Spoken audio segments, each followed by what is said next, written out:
लेकिन जो तूफान बदतमीजी यहाँ एमआईएम के हवाले से लड़कों ने की और दीनी अहबाब ने की, आपने देखा बीजेपी के लोगों ने की। कुव्वत फिक्र अमल पहले फना होती है तब किसी कौम के शौकत पे जवाल आता है।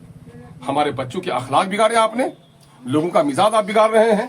ये इस बात की दलील है कि हमारे बहुत सारे लोगों के दरमियान में अभी सियासी संजीदगी नहीं आई है। मैं ऐसे लोगों के लिए सियासी संजीदगी की दुआ करता हूँ।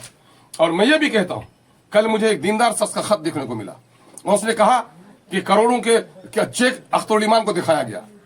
खुदा शाहिद है कि मैंने चेक भी नहीं देखा और चेक के ताल्लुक से कोई बात भी नहीं सुना।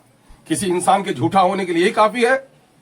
मुस्लिम इंसानियत ने कहा कि वो किसी की सुनी हुई बात दोहरा दे और छे जाए कि कोई आम आदमी ये बात कहे। अगर कोई एक दीनी शख्सियत इस तरह की बात करता है तो ये तो और भी लायक और सदमे की बात है। भाइयों, चूंकि मैं इस बहस को आगे नहीं बढ़ाना चाहता, आप लोग पूछ रहे थे क्या है पैसे का मामला, क्या क्या टिकट कटा, लोग कह रहे थे, तो मैं समझता हूं कि मैं शुरू और आखिरी बार ये सफाई पेश कर देता हूं और बाकी अपने ऊपर वाले पर छोड़ता हूं कि ऊपर वाला तू ही इंसाफ कर। जो झूठ इल्जाम लगाएंगे उसकी सजा तुझसे बेहतर कोई नहीं दे सकता है।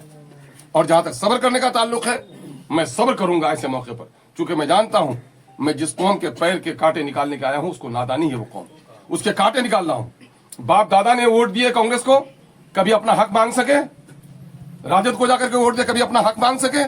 सीमांचल में आज अवैसी साहब ने आकर यहाँ के नौजवानों को हौसला दिया है, जबान खोली है।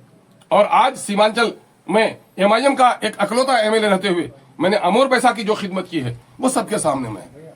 और आज जो कुछ भी कर रहा हूं पूरे बिहार में मुसलमानों पर, दलितों पर जुल्म हो तो आज सबसे पहले कोई आवाज उठाता है तो उसका नाम एमआईएम, उसका नाम अख्तर ईमान है। सनोबर जली क्या तुम्हारी बेटी नहीं थी? गुलनाज को मारा गया, तुम्हारी बहन नहीं थी? मदरसा हफीजिया को जला गया, क्या तुमको उससे अकीदत नहीं थी? उसकी आवाज इन पार्टियों में से कोई नहीं उठा सका। अगर उठाया तो अख्तर ईमान ने उठाया।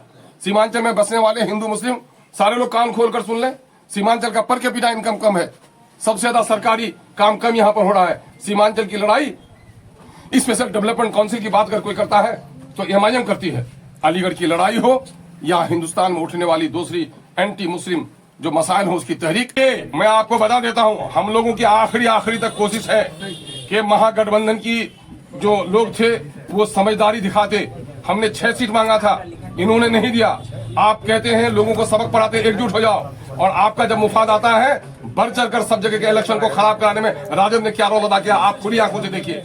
एक आदमी जो चीफ मिनिस्टर बनने का इरादा रखता हो वो झुककर भी लोगों से समझौता करता है, पाई पाई जोड़ता है। लेकिन क्या तेजस्वी यादव जी को मुख्यमंत्री बनने का इरादा है? आखिर क्यों एक बिग पार्टनर के साथ आपने ऐसा किया, या कांग्रेस ने उसको क्यों सहन किया? ये उन लोगों से पूछिए कि ये लोग हुकूमत बनाने की लड़ाई लड़ते हैं या आपने वर्चस्व की लड़ाई लड़ते हैं। फ्रेंडली चुनाव क्या होता है यार? लड़ाई होती है। इलेक्शन की लड़ाई सरहद के जंग से कम नहीं होती है। और आप कह रहे हैं कि साहब हम वो बेहतरीन लड़ाई लड़ाए, हाथ में मने तलवार लेकर के एक दूसरे से मोहब्बत हम कर रहे हैं, तो ये तो बड़ी अजीब सी बात है भाई। सर, सहरसा के इंडियन आईआईपी के राष्ट्रीय अध्यक्ष आईपी गुप्ता का बयान है, विवादित बयान, अगर कोई लाठी से मारे तो उसका गर्दन काट लो। अब देखिए, आदमी झुंझलाते हुए कभी कभी किसी ने साला कहा तो आदमी उसके गुस्से में दूसरा भी कह देता है। आईपी गुप्ता साहब के परिवार को आप जानते हैं, उसकी कम्युनिटी को जानते हैं, पान समाज है उसका कितना शोषण और दोहन हुआ है। जिन जालिमों ने इसकी नौकरियां काटी, गर्दन काटी, उन जालिमों के खिलाफ तो आप नहीं बोलेंगे। उसने बोला है उन लोगों को, उन सामंतों के खिलाफ बोला है जिन लोगों ने इसका शोषण किया है, दोहन किया है। आप बोलेंगे? आपका कोई सवाल पूछने वाला हुआ अभी तक?